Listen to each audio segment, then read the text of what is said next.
నిర్గమకాండం 3వ అధ్యాయము. మండు పొద. మోషే తన మామ మిద్యాను పురోహితుడైన ఇత్రో మందలను మేపుచుండెను. అతడు అరణ్యము అవతలకు మందలను తోలుకొనిపోయి దేవుని కొండ హోరేబు కడకు వచ్చెను. అక్కడ ఒక పొద మధ్య నుండి వెలువడు నిప్పు మంట రూపమున యావే దూత అతనికి సాక్షాత్కరించెను. మోషే కన్నులెత్తి చూచెను. పొద ఏమో మండుచుండెను, కాని అది కాలిపోవుట లేదు. అంతట మోషే, నేను దగ్గరకు వెళ్ళి ఈ విచిత్ర దృశ్యమును చూడవలేను, పొద ఎలా కాలిపోవుట లేదో తెలుసుకొనవలయునని తలంచెను. అట్లు పొదను పరిశీలించుటకై ముందునకు వచ్చుచున్న మోషేను చూచి యావే పొద నడిమి నుండి మోషే మోషే అని పిలిచెను. అతడు చిత్తము ప్రభూ అనెను. దేవుడు, దగ్గరకు రాకుము, చెప్పులు విడువుము, నీవు నిలుచున్న ఈ చోటు పవిత్ర భూమి సుమా. నేను మీ తండ్రి దేవుడను, అబ్రహాము దేవుడను, ఈసాకు దేవుడను, యాకోబు దేవుడను అనెను. మోషే దేవుని చూచుటకు భయపడి ముఖము కప్పుకొనెను. మోషే దైవ ప్రేరణము పొందుట. అంతట దేవుడైన యావే, ఐగుప్తు దేశములో నా ప్రజలు అనుభవించు బాధలు కన్నులారా చూచితిని. దాసాధ్యక్షుల బారి నుండి విడిపింపుమని వారు చేసిన మనవిని వింటిని. వారు పడుపాట్లు గుర్తించితిని. ఐగుప్తు దేశీయుల ఇనుప పిడికిళ్ల నుండి వారిని విడిపించుటకై క్రిందికి దిగి వచ్చితిని. వారిని ఆ దేశము నుండి భాగ్యవంతమై సువిశాలమై పాలు తేనెలు జాలువారునదై కనానీయులు, హిత్తీయులు, అమోరీయులు, పెరిస్సీయులు, హివ్వీయులు, యెబూసీయులకు నిలయమై ఉన్న దేశమునకు చేర్చుదును. ఇజ్రాయేలీయుల ఆక్రందనము నా చెవిని పడిను. ఐగుప్తు దేశీయులు వారినెట్లు పీడించుచున్నారో కన్నులారా చూచితిని. కావున రమ్ము, ఐగుప్తు దేశము నుండి నా ప్రజలైన ఇజ్రాయేలీయులను వెలుపలికి తీసుకుని వచ్చుటకై నిన్ను ఫరో రాజు వద్దకు పంపెదను అని మోషేతో అనెను. అంతట మోషే దేవునితో, ఫరో రాజు కడకు వెళ్ళుటకు గాని ఇజ్రాయేలీయులను ఐగుప్తు దేశం నుండి తీసుకుని వచ్చుటకు గాని నేనెవ్వడను అనెను. దేవుడు, నేను నీకు తోడై యుందును, నిన్ను పంపినది నేనే అని నీవు తెలుసుకొనుటకు గుర్తు ఇదిగో. ఐగుప్తు దేశము నుండి నా ప్రజలను తోడ్కొని వచ్చిన తర్వాత మీరు ఈ కొండ మీద నన్ను ఆరాధింపవలెననెను.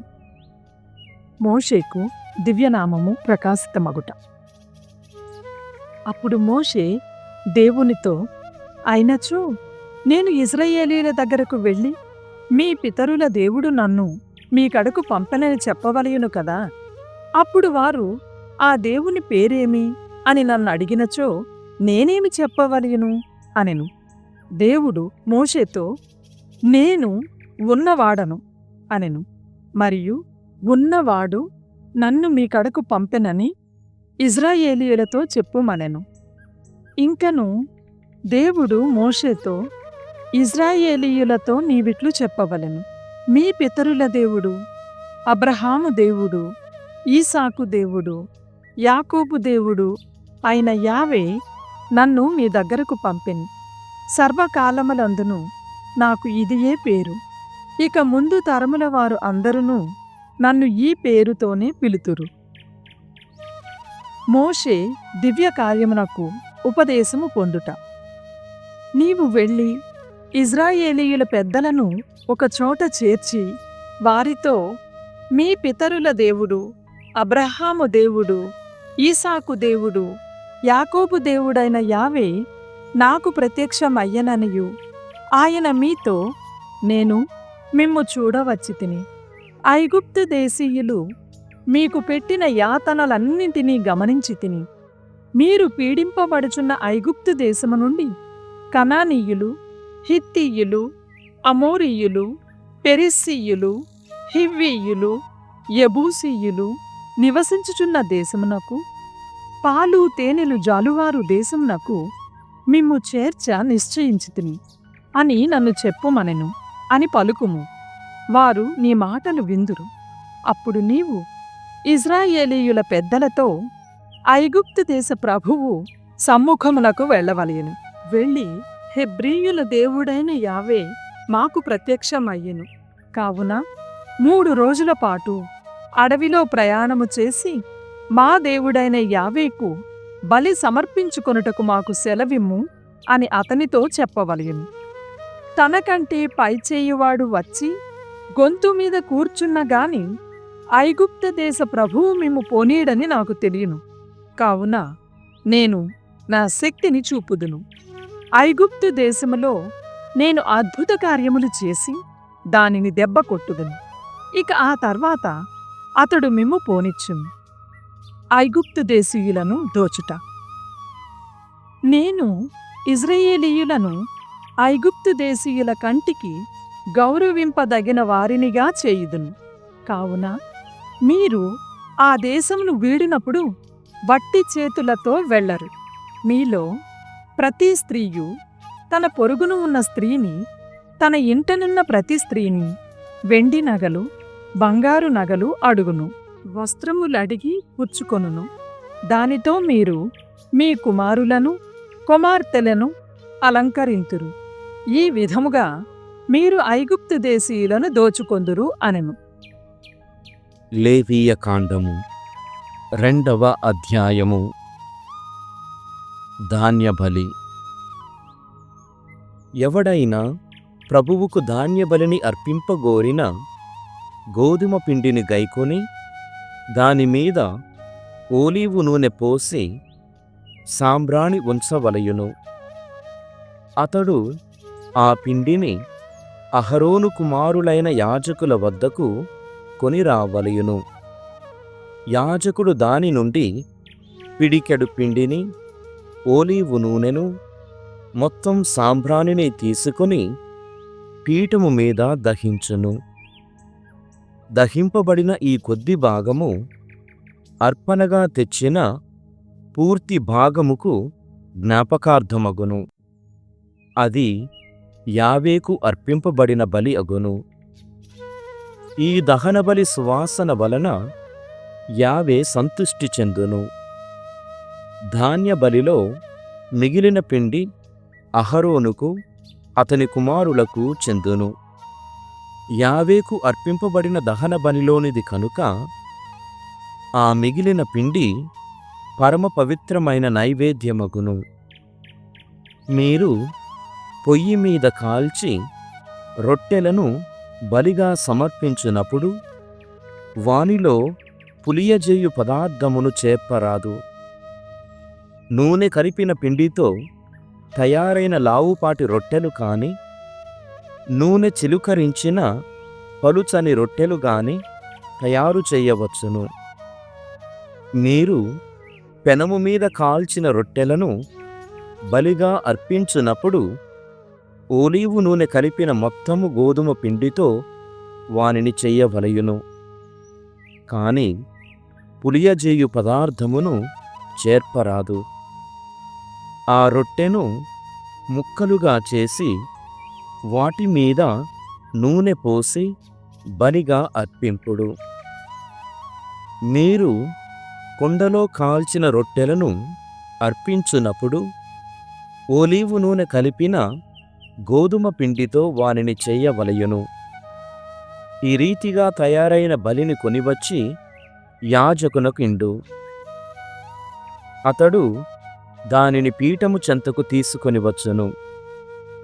యాజకుడు ఆ బలి ప్రభువుకు అర్పితమైనదని సూచించుచు దానిలో కొంత భాగమును తీసుకొని పీఠము మీద దహించును. ఆ దహనబలి సువాసన వలన యావే సంతృప్తి చెందును. ఆ ధాన్య బలిలో మిగిలిన భాగము అహరోనుకు అతని కుమారులకు చెందును. యావేకు అర్పింపబడిన దహనబలిలోని భాగము కనుక అది పరమ పవిత్రమైన నైవేద్యమగును. మీరు ప్రభువుకు అర్పించు ధాన్య బలులలో పులియజేయు పదార్థమును చేర్పరాదు. పులియజేయు పదార్థము గాని తేనె గాని ప్రభువుకు దహనబలిగా అర్పింపరాదు. అయినను ఆ ధాన్యములను యావేకు ప్రథమ ఫలములుగా అర్పింపవచ్చును. కాని ప్రభువుకు సంతుష్టి కలిగించు సువాసన గల బలిగా వానిని పీఠము మీద దహింపరాదు. మీరు సమర్పించు ధాన్య బలులు అన్నిటిలోనూ ఉప్పును చేర్పవలయును. నిబంధనములో విధింపబడిన ఉప్పు ప్రతి ధాన్య బలిలో ఉండవలయును. కనుక ప్రతి బలిలో తప్పనిసరిగా ఉప్పును చేర్పుడు. మీరు ప్రభువుకు ధాన్యములో ప్రథమ ఫలములు అర్పించినప్పుడు పచ్చని వెన్నుల నుండి గట్టి ధాన్యమును వేయించి విసిరి అర్పింపుడు. ఓలీవు నూనెను సాంబ్రాణిని వానిలో చేర్పుడు. ఆ బలి ప్రభువుకు అర్పితమైనదని సూచించుచు యాజకుడు ధాన్యములో కొంత భాగమును నూనెలో కొంత భాగమును సాంబ్రాణిని తీసుకొని పీఠము మీద దహించును. అది యావేకు దహనబలి అగును. 3వ అధ్యాయము. సమాధాన బలి. ఎవడైనా సమాధాన బలిని అర్పింపగోరినచో జంతువు ఆడుది మగది గాని సమర్పింపవచ్చును. కాని అది సలక్షణమైనది శుచికరమైనదై ఉండవలయును. అతడు బలిపశువు తల మీద చేతులు పెట్టి సమావేశపు గుడారము ప్రవేశ ద్వారము చెంత దానిని వధింపవలయును.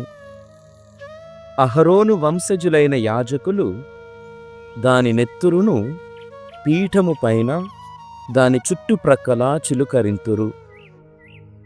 యాజకుడు బలిపశువు ప్రేవుల మీది క్రొవ్వును మూత్రగ్రంథులను వాని మీది క్రొవ్వును కాలేయము మీది క్రొవ్వును ప్రభువుకు దహనబలిగా సమర్పింపవలయును.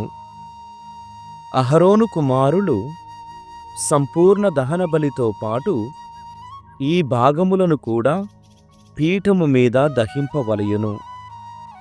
ఆ దహనబలి సువాసన వలన ప్రభువు సంతుష్టి చెందును. ఎవడైనా మందల నుండి సమాధాన బలిగా అర్పింపగోరినచో అపరిశుద్ధము కాని పోతునైనా ఆడ పశువునైనా సమర్పింపవచ్చును. అతడు గొర్రెను అర్పింపగోరినచో దాని తల మీద చేతులు పెట్టి సమావేశపు గుడారము ఎదుట దానిని వధింపవలయును. అహరోను కుమారులు దాని నెత్తురును బలిపీఠము చుట్టూ చిలుకరింతురు. అతడు గొర్రె తోకకు అంటుకొని ఉన్న క్రొవ్వును దాని ప్రేవుల మీది క్రొవ్వును మూత్రగ్రంథులను వాని మీది క్రొవ్వును కాలేయమునందలి క్రొవ్వును ప్రభువుకు దహనబలిగా అర్పింపవలయును. యాజకుడు ఈ భాగములన్నిటినీ పీఠము మీద కాల్చి ప్రభువుకు ఆహార రూపమైన దహనబలిగా అర్పింపవలయును. అతడు మేకను అర్పింపగోరినచో దాని తల మీద చేతులు పెట్టి సమావేశపు గుడారము ఎదుట దానిని వధింపవలయును. అహరోను కుమారులు దాని నెత్తురును పీఠము చుట్టూ చల్లుదురు. అతడు మేక ప్రేవుల మీది క్రొవ్వును మూత్రగ్రంథులను వాని మీది క్రొవ్వును కాలేయమునందలి క్రొవ్వును ప్రభువుకు దహనబలిగా అర్పింపవలయును. యాజకుడు ఈ భాగములన్నిటినీ పీఠము మీద కాల్చి ప్రభువుకు ఆహార రూపమైన దహనబలిగా అర్పింపవలయును. క్రొవ్వంతా దేవునికే చెందును. ఇది ప్రభువును సంతుష్టిపరచును. ఇశ్రాయేలీయులు ఎక్కడ వసించినా వారికి ఈ నియమము శాశ్వతముగా వర్తించును. వారు క్రొవ్వును గాని రక్తమును గాని భుజింపరాదు. 45వ కీర్తన. రాజ వివాహ గీతం. నా హృదయము రమ్యమైన భావముతో పొంగి పొరలుచున్నది. నా ఈ గీతమును రాజునకు వినిపింతును. నా నాలుక నిపుణుడైన వ్రాతగాని లేఖిని వలె పనిచేయును. నీవు నరులలోకెల్లా సుందర రూపుడవు, సొగసైన వాక్చాతుర్యము కలవాడవు. ప్రభువు నిన్ను నిత్యము దీవించుచునే యుండును. మహావీరుడైన రాజా, ఖడ్గమును ధరింపుము. నీవు వైభవమును ఠీవియు కలవాడవు. ప్రాభవముతో రథారూఢుడవై స్వారీ వెడలుము. సత్యమును దయను న్యాయమును నెలకొల్పుము.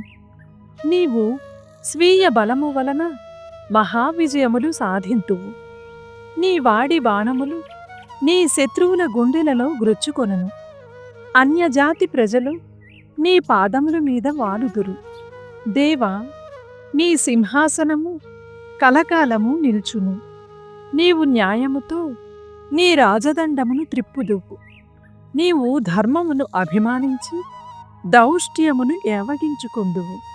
కనుకనే నీ దేవుడైన ప్రభువు నిన్ను ఎన్నుకొని సాటిరాజుల కంటే నీకు ఎక్కువ ఆనందమును దయచేయు తైలముతో నిన్నభిషేకించెను. నీ వస్త్రములు అగరు, దాల్చిని, గంధరసముల సువాసనలు గుబాళించుచున్నవి. దంతము పొదిగిన ప్రాసాదమున తంత్రీవాద్యకారులు నీకు ప్రమోదము చేకూర్తురు.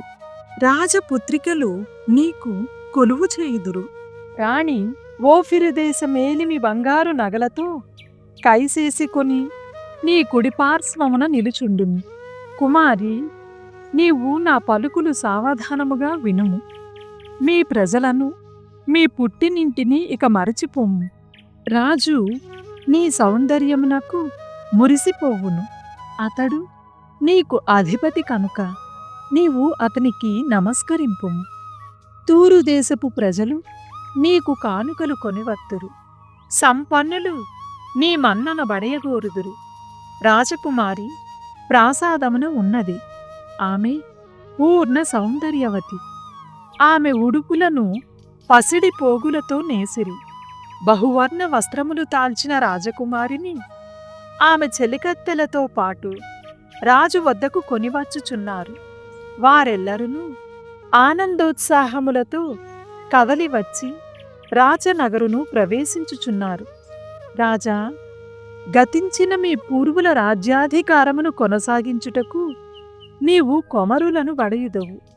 విశ్వధాత్రికి వారిని అధిపతులను చేయుదువు. నేను నీ ఖ్యాతిని తరతరములు నిల్పుదును. కావున ప్రజలు నిన్నెల్ల కాలము కొనియాడుదురు.